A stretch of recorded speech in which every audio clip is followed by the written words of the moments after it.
ለ4 ቀን ስትራስበርግ ውስጥ የሚያምሩ የወንዝ ካናሎቿ ዳርዳር ኮብልስቶን መንገዶቿ ላይ ወክ ሳደርግ መንገድ ላይ ካፌ ቁርሴን አንዳንዴም ቡናዬን አንዳንዴም ፔስትሪን ስበላ ቆየሁኝ።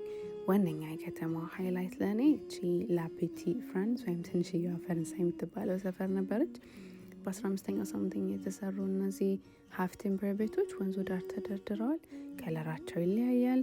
እዛ ላይ ደግሞ አበባ ይተክሉባቸዋልና የነሱ ውሃ ላይ ያለው ነጸብራቅ በጣም ያምር ነበረ።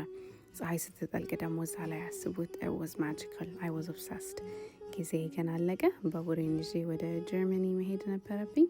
አልሳስ ሪጅን በአጠቃላይ ይሄ ኢስተርን ፍራንስ ላይ ያሉት ቦታዎች የጀርመን ጎረቤት ከመሆናቸው ጋር ባህላቸውም ከጀርመን ጋር የተቀላቀለ ነው። እንደውም በታሪክ መለስ ብንል የጀርመን እንጂ የፈረንሳይ ክፍል አልነበሩም።